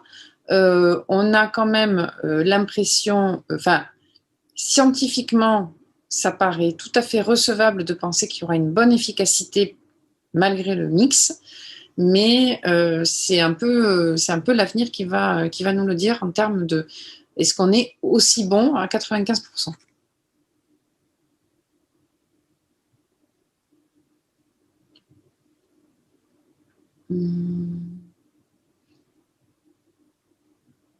Alors, si on a fait un épisode de Covid ou un test Covid positif, alors, si on a fait un épisode de Covid avéré, l'idéal, c'est de vacciner dans les 3 à 6 mois après l'épisode. En général, on dit plutôt 6 mois, du coup, par excès. Et surtout, on le disait aussi à une période où on était beaucoup plus en tension d'approvisionnement qu'on ne l'est maintenant. Je pense que si on est à 6 ou 8 mois après l'épisode, une seule injection, ça doit probablement suffire. Si par contre, on a fait l'épisode il y a plus d'1 an, là, c'est un peu plus difficile de dire qu'on fait qu'une dose. Après, attention aux tests Covid et aux sérologies. Les sérologies qu'on a, nous, à notre disposition en ville ou à l'hôpital, pour l'instant, ne nous permettent que de dire « j'ai été un jour en contact avec le virus » si on a des anticorps anti-N. Si on n'a que des anticorps anti-S et pas des anticorps anti-N, c'est plus discutable. Dans ce cas-là, effectivement, si on a une sérologie qui montre qu'on a des anticorps anti-N, ça veut dire qu'on a probablement été en contact avec le virus. Maintenant, on a un peu plus de problèmes de datation puisque ça fait quasiment 1 an et 6 mois que ce virus circule sur le territoire. Donc, est-ce qu'il faut, si on n'a aucun souvenir d'un épisode avec des symptômes grippaux qui pourraient correspondre et nous permettre de dater, ben, ça va commencer à devenir difficile d'être sûr qu'on est dans ce délai de 6 mois. Les sérologies, actuellement, on espère que ça changera, elles ne nous permettent absolument pas de dire si on a des anticorps immunisants.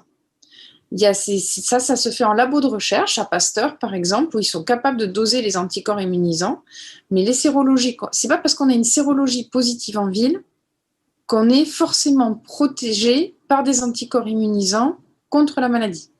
Donc, il ne faut pas faire dire aux sérologies « je suis protégé ». On espère un jour avoir des sérologies qui nous disent ça, comme c'est le cas dans l'hépatite B, où on sait que quand on a un taux d'anticorps anti-S en hépatite B, ben on est protégé et on n'a pas besoin d'être vacciné. Mais pour l'instant, ça, les sérologies en ville, elles ne savent pas le dire.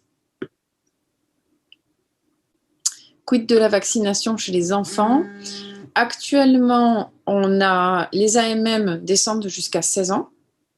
Il y a des études qui sont en cours chez les moins de 16 ans, avec des premiers résultats qui ont fait dire aux États-Unis et au Canada qu'en termes d'efficacité et de sécurité, on était suffisamment bon pour le proposer aux enfants. Donc, le Canada et les États-Unis ont commencé la vaccination chez les moins de 16 ans. Ce n'est pas le cas en France pour l'instant. Et on est trop en retard sur la vaccination des adultes. Ce n'est pas encore d'actualité. Après, ce qui est sûr, c'est que faut comprendre 2 choses. C'est-à-dire qu'on est aussi dans un enjeu santé publique. Si on veut protéger nos entourages les plus fragiles, si on veut retourner à une vie à peu près normale, il faudra qu'à un moment donné, il y ait plus de 80% de la population qui soit vaccinée. Sinon, on aura régulièrement des réinfections avec peut-être de nouveau des mesures barrières importantes à devoir mettre en place. Et donc, pour avoir plus de 80% de la population vaccinée, effectivement, il faudra que les enfants le soient probablement à terme. par ailleurs, même si l'immense majorité des formes graves survient après 50 ans ou chez des gens qui ont des facteurs de risque, on peut avoir des formes graves chez des moins de 50 ans. On peut avoir des séquelles, même chez des gens qui n'ont pas fait de formes graves chez les moins de 50 ans. Et chez les enfants, il y a quand même probablement des maladies de Kawasaki, qui sont des maladies cardiaques, qui sont induites par le Covid. Et même si c'est extrêmement rare, le Covid n'est pas complètement dénué du risque chez les plus petits. Donc ça devra faire... c'est des éléments dont on tiendra compte quand on fera les politiques vaccinales chez les enfants, le jour où on aura suffisamment de vaccins et de recul de données cliniques chez les enfants pour statuer. Donc, doit-on faire une sérologie avant de se faire vacciner? Non. L'intérêt éventuellement de faire une sérologie, c'est si on a eu un épisode grippal qu'on n'a pas bien compris pendant l'année qui vient de s'écouler, qu'à l'époque on n'a pas eu de test ou que le test était négatif, mais on a gardé ce doute sur un Covid, ça peut valoir le coup de faire la sérologie pour voir si oui ou non on était en contact et du coup dire je fais qu'une ou 2 injections. Voilà. Mais par contre, 6 mois après, pour se faire une sérologie 6 mois après pour se dire est-ce que j'ai encore des anticorps, est-ce que ça vaut vraiment le coup que je me vaccine ou pas, ça pour l'instant, la vaccination ne sait pas dire ce genre de choses. La sérologie, pardon, ne sait pas dire ce genre de choses.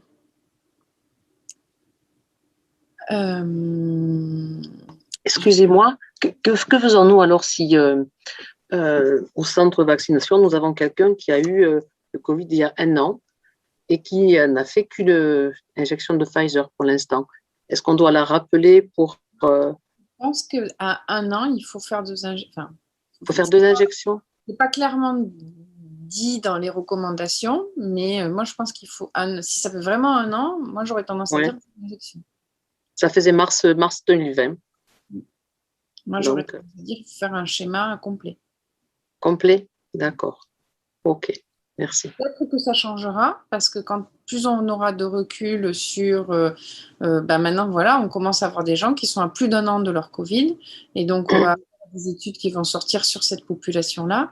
Mais pour l'instant, en l'absence de données, moi, j'aurais tendance à leur faire un schéma complet. D'accord. Merci. Toujours sur le nombre de vaccins, il y a aussi des choses qui sont sorties sur les vaccinations de l'immunodéprimé. Chez certains immunodéprimés très particuliers, on fait une 3e dose. Il faut savoir que pour l'instant, on n'a pas de données scientifiques qui justifient ça. Cette 3e dose, elle est faite parce qu'il a été observé notamment chez les transplantés d'organes solides qu'après 2 injections, ils n'arrivaient pas à sortir d'anticorps immunisants. Et donc, à défaut de pouvoir proposer autre chose, on leur propose d'essayer de faire une 3e dose selon la même raisonnement qu'on fait pour l'hépatite B, mais il n'est pas prouvé que chez les gens qui n'ont pas répondu à 2 doses, ils répondront à une 3e. Donc déjà, la population qui est ciblée par cette 3e dose, elle est quand même très resserrée. C'est les transplantés d'organes, les maladies hémato qui ont des chimios lymphopéniantes et en particulier qui ont du rituximab, donc les lymphomes et les LLC, les maladies auto-immunes qui ont du rituximab ou d'autres anti-CD20, et des immunosuppresseurs forts comme le Celcept, l'Imurel ou le mycophénolate mofétyl. Les autres immunosuppresseurs, comme les anti-TNF ou les anti-IL1, IL6, ne sont pas concernés. Et après, on a des médicaments qui sont des immunomodulateurs, mais pas des immunosuppresseurs, comme le méthotrexate, la salazopyrine, des choses comme ça. Et ça non plus, ils ne sont pas concernés par cette 3e dose. Par contre, ce qui est très important chez les gens qui sont immunodéprimés, mais en plus maintenant on a un élargissement des recommandations vaccinales, ce qui est très important, c'est que l'entourage soit vacciné. C'est ce qu'on fait déjà pour les autres vaccins, ce qui protège le mieux les immunodéprimés. Il faut bien comprendre, les immunodéprimés, ils n'auront pas 95% de réponse comme les non-immunodéprimés. Ils auront une réponse, mais elle ne sera pas de 95%. Donc pour protéger ces gens-là, il faut vraiment inciter à vacciner l'entourage. Surtout l'entourage qui habite sous le même toit, les aides-soignantes qui interviennent à domicile ou l'entourage qui vient régulièrement à la maison. Et maintenant, ces personnes qui sont l'entourage des immunodéprimés, même s'ils ont accès par le fait d'être entourage à la vaccination. Ça fait partie des des nouvelles recommandations.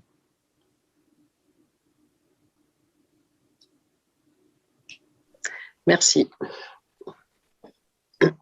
Merci beaucoup. Est-ce qu'il y a encore quelques questions? J'ai l'impression que voilà, on commence à avoir les idées claires. Allez-y, parce que voilà, c'est l'occasion de...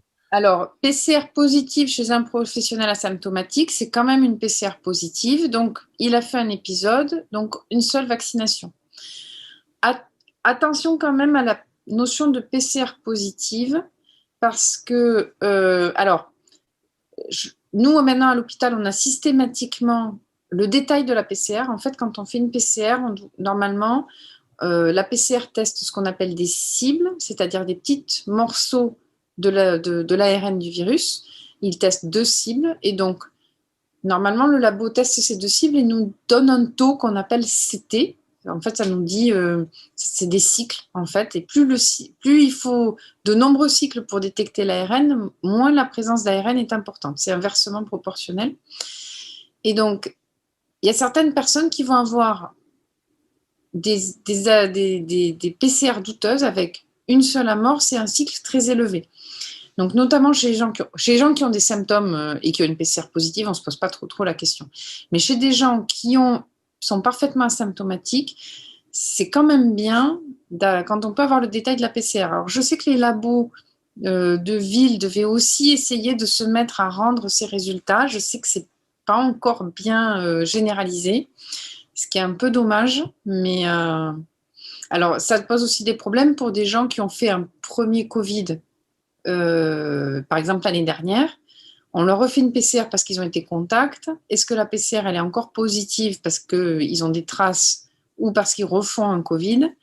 Ça aussi, ça nous est utile au labo.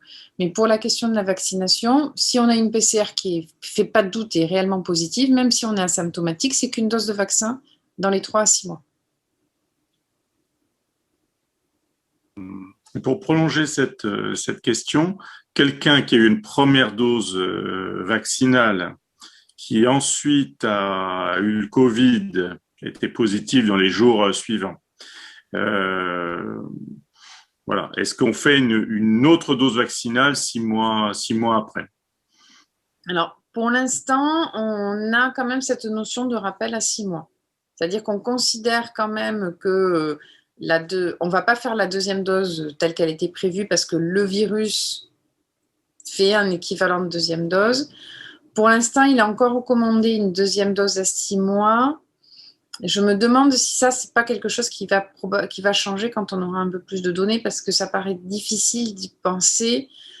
Alors, ça dépend aussi quand survient l'infection, parce que si l'infection elle survient dans la semaine qui suit la vaccination, probablement la vaccination elle n'a pas encore eu le temps d'agir, et donc c'est presque comme si on faisait un Covid complètement nu de vaccin. Et donc ces personnes-là, il faudra probablement qu'elles aient leur rappel à 6 mois, comme si elles n'avaient pas eu la première dose de vaccin. Si par contre on fait la deuxième infection 4 semaines après, comme si on avait quasiment au moment où on aurait dû faire la deuxième dose, là peut-être que ça c'est quelque chose sur lequel on reviendra. Mais pour l'instant, c'est rappel à 6 mois. D'accord. Et la vaccination sous antibiotiques, là, les avis divergent. Alors, on a des patients.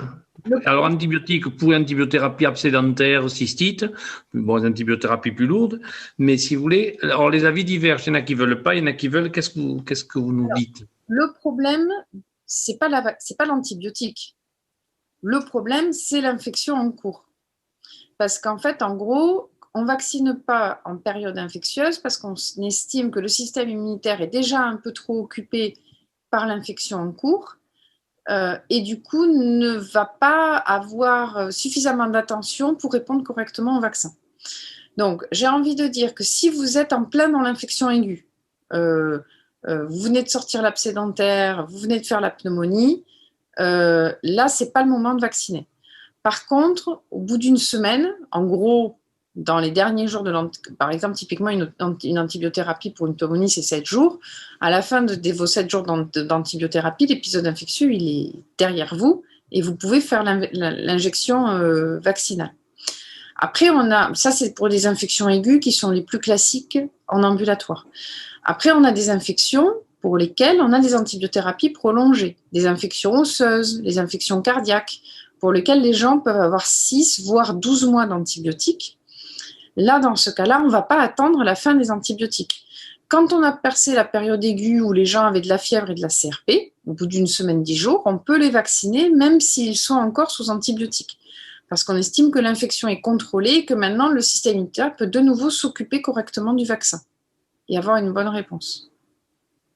Il y a des gens qui sont sous antibiotiques, par exemple, pour des problèmes d'acné. Ceux-là, ils peuvent tout à fait recevoir leur injection vaccinale, il n'y a aucun problème.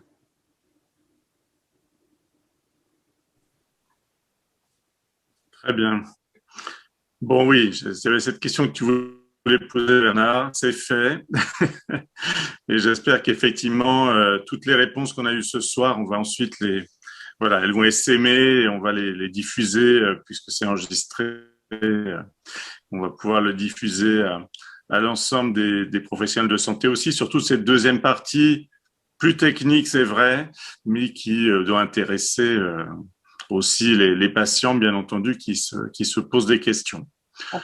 Écoutez, je crois qu'on est, voilà, on est à 2 heures, 2 heures de réunion. Je crois que on va pouvoir conclure. Merci beaucoup, Marianne. Merci beaucoup, Isabelle. Merci à toutes et tous. Et bon, voilà, évidemment, à ceux qui nous regardent ce soir et à tous ceux qui ont œuvré pour que la vaccination soit possible contre cette maladie qui, voilà, un peu perturbé nos vies depuis 1 an et demi. Et puis, voilà, on a rappelé aussi l'importance de toutes les vaccinations courantes, mais qui sont aussi essentielles, et ne pas oublier de préparer nos futurs voyages en allant voir Isabelle Raillet au centre de vaccination des voyageurs de l'hôpital d'Albi. Donc voilà, un beau programme vaccinal à tout niveau pour bien profiter des semaines, des mois et des années qui viennent. Merci beaucoup. Bonne soirée. À très bientôt.